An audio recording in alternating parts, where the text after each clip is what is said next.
The guy admitted to it. Yeah, okay. It's a gun in that country. I know. Dumb as fuck. That's what I just said. That's what he just said. He just said that he left it in the fucking car. Stupid as fuck. Your brain? Here.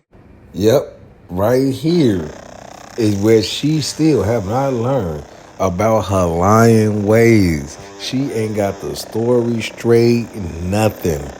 You see you getting put in handcuffs? You see when you did that 911 call, it didn't work? Man, you know what? I'm moving too far here. Let's go back all the way to when she first got arrested. Riverside Home, what's the street? It's Church Lane, I would assume. Church Lane? Okay, and what's going on there? Me and my boyfriend got into it last night. We was fighting and stuff. The police got called. And then I went upstairs and I just woke up this morning and he's laying by the front door, but he's not moving. Okay, so you do need an ambulance? Yeah, I need an ambulance. So he's not moving. Is he breathing? Can you tell? I like tapped him or whatever, and he was like, you know, so I just want somebody to hurry up and get here because, like, I don't know what's going on. I went to sleep last night. He's 28 years old, and he's laying by the door. Like, we was fighting or whatever, so, all right, ma'am, let me get ma'am, let me get an ambulance for you. Don't hang up. I'm going to come right back to you, okay? Hang on the phone. Okay. Okay. Still there? Yes. Okay, we have an ambulance on the way for him. Do you know if he does any drugs or anything, or... I mean, I was at my sister's house last night, and I was drinking or whatever. So when I came home, I don't know if he was drinking. Like, we got into a real bad fight. The police was called and everything. Yeah. And I don't know. Like, it's a knife in his back pocket or whatever.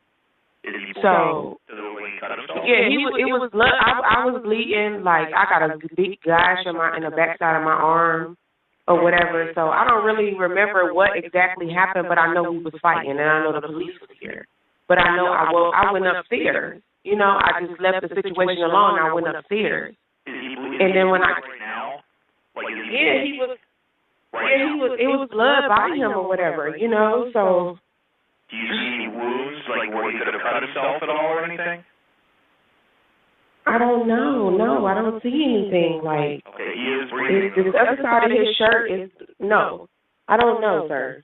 You don't know if he's bleeding? Like, when I tried to move him, he was very, very stiff. And his arms and stuff is cold. But his legs is not cold. Okay, are you able to get him flat on his back or no? I can, but he's in the same position. If I move on his back, his legs are gonna stay the same, his arms are gonna stay the same. Might be a fool, right? Huh? Hello? Yes, ma'am, just a moment, okay? Stay on the line with me.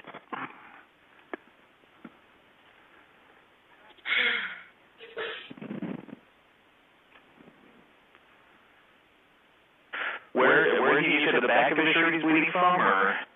On his left side or whatever. Like, yeah, I don't know. We got into a really bad fight, though. I know. I understand. So, do you see the knife on him anywhere, or like you said it's in his back pocket?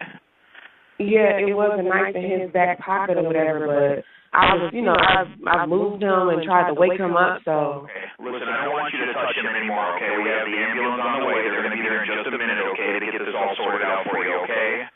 Just let him know where he is. We're not going to touch him right now. Hold on 1 second, okay? Stay in line with me.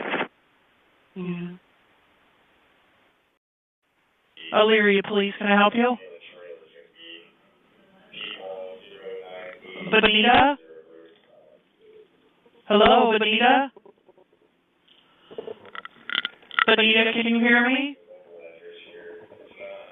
Elyria, I'm not sure where she went, so we had her on hold for a minute because we were up there in the fire department and stuff, so I'm not sure if she's away from the phone now or not.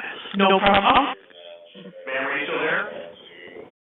Anyone with $10,000 or more in credit card debt or personal loans may qualify for help from National Debt Relief. Benita?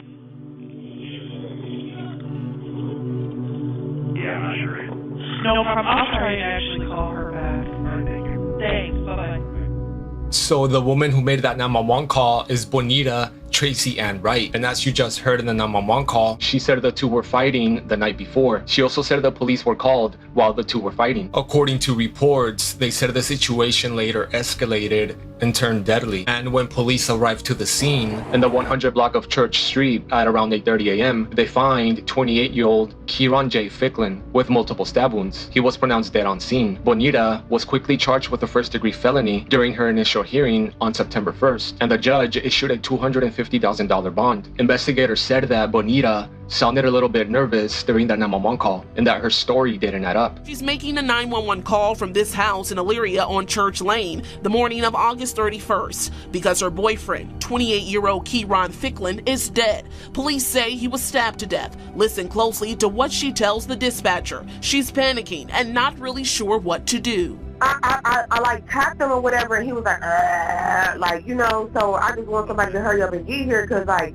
I don't know what's going on. Wright claims she doesn't remember much from the night before, but continues to give more detail. She also says she doesn't see any visible injuries. Towards the end of the call, she takes a deep breath, knowing whatever happened between the two didn't end well. And Wright made her first court appearance last Thursday. Her bond is set at $250,000. She is due back in court September 8th. And a neighbor from Bonita and Kieran said this. They were a couple and were also engaged. I would hang out with Kieran a bit. One thing I would say about him is that he was a very good guy and he did take care of his responsibilities. But yeah, they didn't say what led up to the stabbing or why they started fighting in the first place, nor did they give out any other information. As of right now, the investigation is still ongoing. Let's move on to call number 2.